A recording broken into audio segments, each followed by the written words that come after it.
जय हिंद दोस्तों, मैं हूं आपका दोस्त अंकुश चौधरी और आशा करता हूं आप भी अपने जीवन में सुखी होंगे, मंगल होंगे, खूब तरक्की कर रहे होंगे, स्वस्थ होंगे और जबरदस्त होंगे और आगे के एग्जाम के लिए आप अपनी तैयारी को बहुत ही एक सुनियोजित ढंग से चला रहे होंगे और अपनी तैयारी पे बहुत ज्यादा फोकस कर रहे होंगे। तो दोस्तों अभी मैं बात कर लेते हैं, पहले एक बार हम लोग अपनी पिछली क्लासेस की, जो हमने पिछली क्लासेस की है वो की है हमने क्रोनोलॉजी क्रोनोलॉजी पे बात की है। और क्रोनोलॉजी हम कब से कब तक कर रहे हैं, इंडियन फ्रीडम स्ट्रगल की हमने क्रोनोलॉजी कर रहे हैं 1857 से लेके 1947 तक।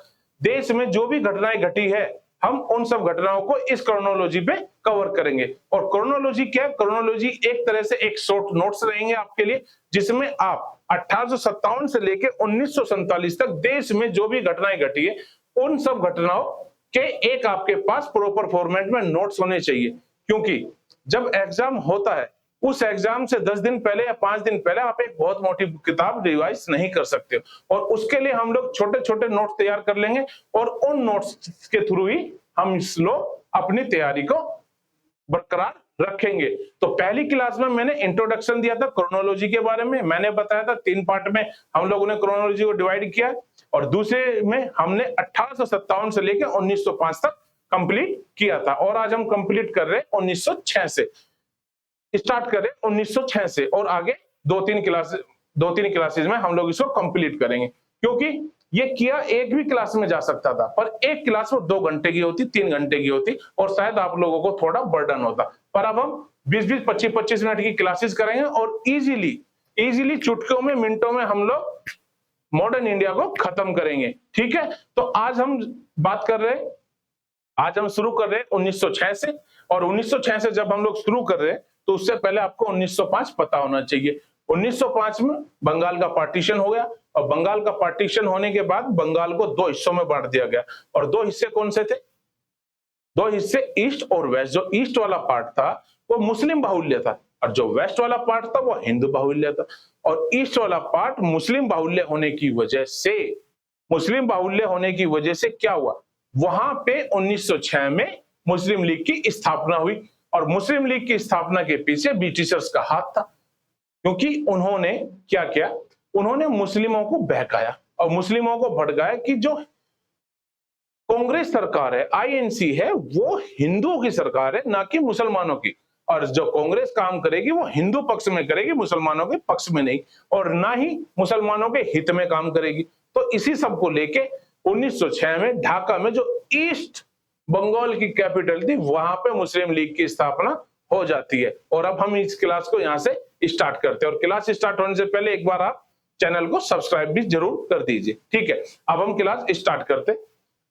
1906 में मुस्लिम लीग की स्थापना हो रही है और कहां पे हो रही है, ढाका में हो रही है। और उस समय हमारे गवर्नर कौन है, उस समय है लॉर्ड मिंटो। और लॉर्ड मिंटो से पहले कौन थे, लॉर्ड कर्जन थे। ये याद रखना, क्योंकि जब बंगाल का पार्टीशन हो रहा है जब लॉर्ड कर्जन है और जब इसकी स्थापना हो रही है तब है लॉर्ड मिंटो। ठीक है, अब बात हो रही है फाउंडर कौन कौन है। फाउंडर है इसके मोहम्मद अली जिन्ना, सर आगा खां और ख्वाजा सलीमुल्लाह। फाउंडर है इसके मोहम्मद अली जिन्ना, सर आगा खां और ख्वाजा सलीमुल्लाह। तो 1906 में मुस्लिम लीग में यही सब हो रहा है और मुस्लिम लीग को ब्रिटिशर्स का साथ था और इसी वजह से मुस्लिम लीग की स्थापना की भी गई। अब हम बात कर लेते हैं 1907 की। 1907 में क्या हो रहा है, 1907 में हो रहा है सूरत का स्प्लिट। 1907 में सूरत अधिवेशन होता है, इंडियन नेशनल कांग्रेस का एक अधिवेशन होता है जो होता है सूरत में। और यहाँ पे क्या हो रहा है, यहाँ पे गरम दल और नरम दल में आपस में लड़ाई हो जाती है और दोनों में स्प्लिट हो जाता है, मतलब दोनों का फाट हो जाता है, क्योंकि दोनों एक ही बात पे राजी नहीं हो पाते। और राजी ना होने की वजह होती है विचारों में मतभेद, क्योंकि नरम दल और गरम दल के विचारों में मतभेद था। और मतभेद किस बात को लेके था, नरम दल चाहता था कि कोई हम लोग लड़ाई ना करे और अंग्रेजों का हम सामने से कोई वार ना करे।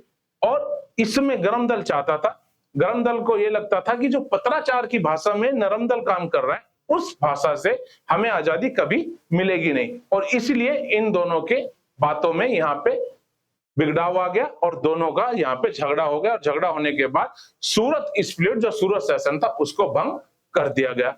अब इसमें आगे देख लेते हैं। इसमें है नरम दल और गरम दल का बंटवारा हो गया।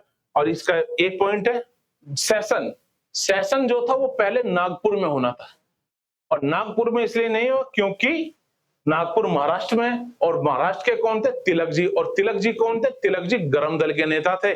इसी वजह से वहां पे उसको पोस्टपोन किया गया। पोस्टपोन करने के बाद इसको सूरत में किया गया, क्योंकि सूरत के जो नेता थे वो थे नरम दल के। अब इसको यहां से आगे आते, फिर आ जाता है 1908। 1906 और 7 की यही दो घटनाएं होती है जो इंपॉर्टेंट है। फिर 1908 आ जाता है, और 1908 में क्या हो रहा है? एग्जीक्यूशन हो रहा है खुदीराम बोस का। क्योंकि खुदीराम बोस ने क्या किया? खुदीराम बोस ने कर दिया यहाँ पे एक कांड। और कांड क्या हुआ? खुदीराम बोस और प्रफुल्ल चाकी दोनों लोग, दो लोग थे, और दो लोगों ने एक कांड कर दिया। और वो कांड क्या था? वो कांड ये था, उन्होंने जो चीफ प्रेसिडेंसी मजिस्ट्रेट थे उन पर बम फेंक दिया, और जिसके लिए खुदीराम बोस को सजा सुनाई गई। और इसमें क्या हुआ? जब खुदीराम बोस को सजा सुनाई गई, खुदीराम बोस और प्रफुल्ल चाकी, तो खुदीराम बोस ने आत्महत्या कर ली। तो 1908 में यह घटना आपकी घटित हो रही है। इससे आगे हम बात करते, इससे आगे क्या होता है? तिलक को 6 साल की जेल हो जाती है। और तिलक को 6 साल की जेल इसलिए होती है क्योंकि तिलक का एक मराठी न्यूज़पेपर आता था केसरी, ठीक है। और ये क्वेश्चन इंपोर्टेंट है क्योंकि केसरी के संपादक कौन है? वो तिलक जी है। और तिलक जी कौन है? बाल गंगाधर तिलक। तो तिलक जी ने क्या किया? तिलक जी ने उस न्यूज़पेपर में अंग्रेजों के खिलाफ कई लेख लिख दिए। और जब अंग्रेजों के खिलाफ कई सारे लेख लिख दिए तो उससे क्या हुआ? उससे अंग्रेज एग्रेसिव हो गए, और एग्रेसिव हो गए तो दोनों में पंगा हो गया। और पंगा होने पे क्या हुआ? तिलक जी को जेल भेज दिया गया, क्योंकि अंग्रेजों को लगा कि तिलक उनके खिलाफ लिख रहे, और वो इस तरह से उन पे सेडिशन के चार्जेस लगाए गए। उनको बोला गया कि ये देशद्रोह कर रहे, क्योंकि इस समय पावर में थे अंग्रेज, और ब्रिटिशर्स ने तिलक जी को भेज दिया है जेल। यहां तक की बातें हमारी कंप्लीट हो गई। अब हम आगे बढ़ते हैं। अब आगे हम आ जाते 1909 पे। और 1909 बहुत सारी वजह से है बहुत इंपॉर्टेंट, और 1909 है बहुत ज्यादा इंटरेस्टिंग। अब 1909 को मार्ले मिंटो रिफॉर्म भी बोला जाता है, मिंटो मार्ले रिफॉर्म भी बोला जाता है, और ये इंडियन काउंसिल एक्ट भी है, ठीक है। अब इसमें क्या होता है? 1906 में जब मुस्लिम लीग बनाई जाती है, तो मुस्लिम लीग बनने के बाद 1907 से 1909 तक मुस्लिम लीग एक संघर्ष करती है। और वो संघर्ष किस लिए होता है? मुस्लिम लीग संघर्ष करती है क्योंकि मुस्लिम लीग को चाहिए पृथक निर्वाचन। मुस्लिम लीग कहती है कि भाई साहब आप हमें सेपरेट इलेक्टोरेट दो, ऐसे नहीं काम चलेगा। आईएनसी तो देश भर में है, इंडियन नेशनल कांग्रेस, और यहाँ पे आते आते 1909 में आईएनसी हो जाती है कितने साल की?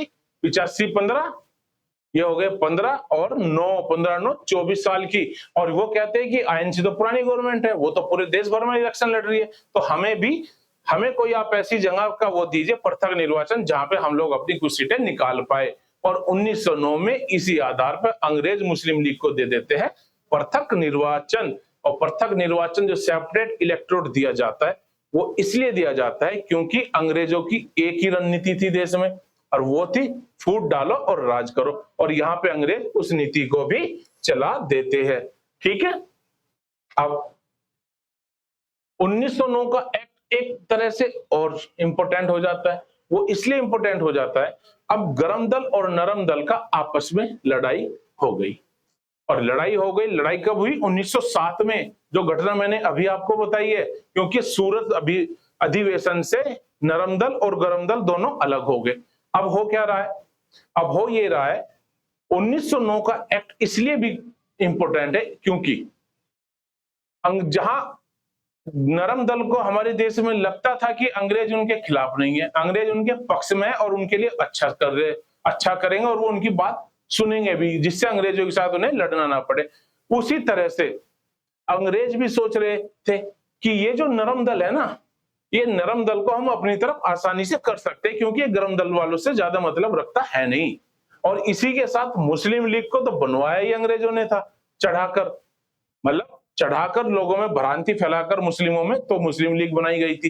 तो अब उनके पास दो चीजें उनको इंपॉर्टेंट लग रही थी, एक लग रहा था मुस्लिम लीग और दूसरा लग रहा था क्या, नरम दल। और ये इस उद्देश्य से किया गया कि नरम दल को तो हम कर लेंगे अपनी ओर, प्लस मुस्लिमों को पृथक निर्वाचन दे देंगे, किस आधार पर, सांप्रदायिकता के आधार पर। और उन्होंने यहाँ पे किया भी। और 1909 में कांग्रेस का सेशन होता है लाहौर में,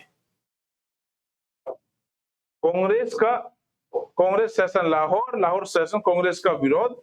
अच्छा, अब इसमें क्या होता है, 1909 में कांग्रेस का सेशन हो रहा है लाहौर में, और कांग्रेस क्या करती है, ये जो सेपरेट इलेक्टोरेट है ना, इसके खिलाफ कांग्रेस करती है विरोध। वो कहती है कि भाई साहब ये चीजें गलत हो रही है, आप देश के पहले ही बंटवारा कर चुके हो और अब इस तरह सेपरेट इलेक्टोरेट दे दोगे तो देश का और ज्यादा सत्यानाश हो जाएगा। पर यहाँ पे जो कट्टरपंथी मुसलमान थे ना, वो इसका कर देते हैं, कट्टरपंथी मुसलमान इसका कर देते समर्थन। और उसके बाद 1909 में एक केस और हो जाता है, और वो केस है 1909 में नासिक षड्यंत्र केस हो जाता है। और इसमें जिस वीर सावरकर की बात देश भर में आज हो रही है, वो वीर सावरकर को जेल भेज दिया जाता है और इनको हो जाता है आजीवन कारावास। 1909 में हुआ नासिक षड्यंत्र और 1909 में हुआ मार्लियामेंटो रिफॉर्म। 1909 में कांग्रेस का सेशन भी हो रहा है और 1909 में हो रहा है नासिक षड्यंत्र केस, और जिसमें सावरकर को आजीवन जेल की हो गई सजा। अब चलते इससे आगे, अब आगे जाते 1911 में। 1911 में क्या हुआ, 1911 में हो रहा है पार्टीशन ऑफ बंगाल एन्यूल्ड। एन्यूल्ड से मेरा मतलब है कि जो उनका पार्टीशन था उसको कर दिया गया है कैंसिल, कि भाई साहब। और ये 1911 में और क्या हो रहा है, थोड़ा और डिटेल में मैं बता देता हूं। 1911 में दिल्ली में लग रहा है दरबार, दिल्ली दरबार, जिसमें किंग जॉर्ज पंचम और क्वीन मैरी आ रही है। और क्वीन मैरी और किंग जॉर्ज पंचम, ये किंग जॉर्ज पंचम वही है जो गांधी के वक्त में कहा गए थे, 1911 में ये गए थे साउथ अफ्रीका भी, और फिर ये आए यहाँ पे, ठीक है। तो किंग जॉर्ज और मैरी, क्वीन मैरी आ रही है, और ये उतरते हैं कहां पे, बंबई में। और बंबई में जब ये उतरते हैं तो इनके नाम, इनके लिए यादगार के लिए बनाया जाता है गेटवे ऑफ इंडिया। और अब वो यहाँ पे आ गए, दिल्ली दरबार लगा, और दिल्ली दरबार के समय है लॉर्ड हार्डिंग 2। और जब लॉर्ड हार्डिंग 2 है दिल्ली दरबार के समय, कौन है, Lord Hardinge 2, Lord Hardinge second है यहाँ पे इस समय, और लॉर्ड हार्डिंग 2 घोषणा पत्र पढ़ते हैं। और तब यहाँ पे किंग जॉर्ज पंचम और क्वीन मैरी एक घोषणा कर देती है, यहाँ पे 2 घोषणा कर देती है। एक घोषणा कर देती है कि पार्टीशन ऑफ बंगाल को एन्यूल्ड किया जाता है, कैंसिल किया जाता है। और दूसरा कर देते हैं कि राजधानी अब बंगाल से दिल्ली ट्रांसफर होगी। ये यहाँ पे कुछ घोषणाएं हो जाते हैं। बाकी इनसे आगे हम लोग 1911 पे भी एक विस्तृत चर्चा करेंगे, पर अभी नहीं, वो आने वाली क्लासेस में, क्योंकि अभी हम फोकस कर रहे हैं क्रोनोलॉजी पे, ठीक है। 1913 जब आ गया, 1913 में क्या हुआ, 1913 में होता है ब्रिटिश शासन को उखाड़ फेंकने के लिए भारत में विद्रोह आयोजित करने के लिए सैन फ्रांसिस्को में गदर पार्टी। अब गदर पार्टी सैन फ्रांसिस्को में कौन बना रहा है 1913 में, वो बना रहे लाला हरदयाल। और लाला हरदयाल एक बात में और इंपॉर्टेंट हो जाते हैं, वो इसलिए क्योंकि लाला हरदयाल का एक न्यूज़पेपर भी आता था, गदर, गदर के नाम से एक पत्रिका न्यूज़पेपर उनका आता था, और उसी से उनका नाम गदर पार्टी भी है। और वो किस लिए आ रहा था और किस लिए यहाँ पे आयोजित किया इन्होंने, भारत को स्वतंत्र कराने के लिए। देखिए इतिहास में एक खूबसूरती है, एक खूबसूरती ये है कि हमारे जो भी आंदोलन हो रहे, कृषक आंदोलन है, छोटे छोटे आंदोलनों को छोड़ के जो भी आंदोलन सीरीज चली आ रही, उनका एक मोटिव जरूर था, उनका मोटिव देश के लिए था और देश को आजाद कराने के लिए था। हाँ, कुछ बीच में घटनाएं हुई है जो गलत थी, पर अधिकतर का यही था, ठीक है। और अब हम आज बात कर लेते हैं आज के लास्ट टॉपिक की, और आज का लास्ट टॉपिक है 1915। और 1915 में क्या हो रहा है? 1915 में हो रहा है, 1915 में 9 जनवरी 1915 को सबसे पहले तो गांधी जी आ जाते हैं भारत। साउथ अफ्रीका को जीत के गांधी जी भारत आए, और जब जीत के गांधी जी भारत आए तो 9 जनवरी को भारत में क्या बनाया गया? प्रवासी दिवस। अगर कोई आपसे क्वेश्चन करता है एनआरए डे कौन किस तारीख को होता है, वह होता है 9 जनवरी को, और 9 जनवरी को ही गांधी जी भारत आए थे। और जब गांधी जी भारत आए तो ये मिले तिलक से, क्योंकि तिलक कौन थे? इनके राजनीतिक गुरु थे। और तिलक ने इनको बोला कि आप पूरे भारत का भ्रमण कीजिए। आप जब पूरे भारत का भ्रमण करेंगे तो आपको पता चलेगा कि भारत में है क्या, समस्या क्या है, क्योंकि अभी तो आप साउथ अफ्रीका से आए हो, यहाँ की सिचुएशन साउथ अफ्रीका वाली नहीं है, उससे अलग है। तो उसके लिए गांधी जी ने देश भर में भ्रमण किया।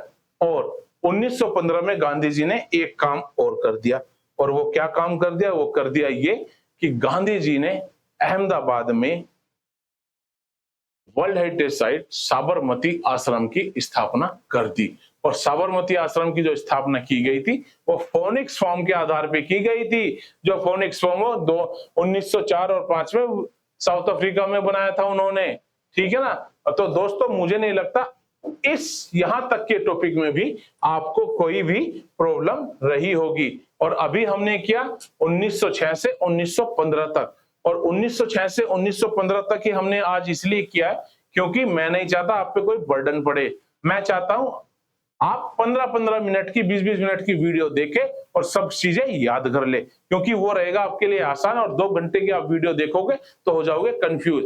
अब हम इसको इसी तरह से 10-10 साल 15-15 साल की करें, क्योंकि अभी हम लोग आ गए 1915 पे, और नेक्स्ट वीडियो में हम जाएंगे 1930 पे, और इससे नेक्स्ट वीडियो में हम लोग भारत को आजादी दिला देंगे, ठीक है। तो इसके लिए 2 वीडियो और आएंगे अभी, और दोनों 2 वीडियो आ जाएंगी, और आप इन सब वीडियोस को देखिए, और देख के अपना जो भी इसमें आप अपडेशन चाहते हैं, या आपको कोई अलग से कोई क्वेश्चन करना, या हमारे पढ़ाने में कोई कमी है, तो प्लीज उसके लिए आप कमेंट कीजिएगा, और हम लोग उस चीज को अपडेट जरूर करेंगे। और दोस्तों हम आप लोगों के लिए मेहनत कर रहे, तो उसके लिए आप बरकरार अपना प्यार ऐसे ही देते रहिए, और प्लीज चैनल को सब्सक्राइब कीजिए, और जितने ज्यादा से ज्यादा लोगों तक इस चीज को पहुंचाइए। और ये जो YouTube चैनल है exam Guru by me means Ankush sir, ये चैनल आप लोगों के लिए रहने वाला है एकदम फ्री। किसी भी एग्जाम का लोग इसमें जुड़े और अपनी नॉलेज को बढ़ाए, और हमारे कंटेंट को परखे, देखे, जांचे। अपना एग्जाम दोगे यहां से कंटेंट पढ़ने के बाद, तो आपको पता चल जाएगा क्या बेस्ट है, ठीक है। तो दोस्तों आज की इस वीडियो को यहीं पे विराम देते, और अब कल मिलते एक नई वीडियो के साथ, ठीक है दोस्तों। Thank you so much for showing your favour and good luck.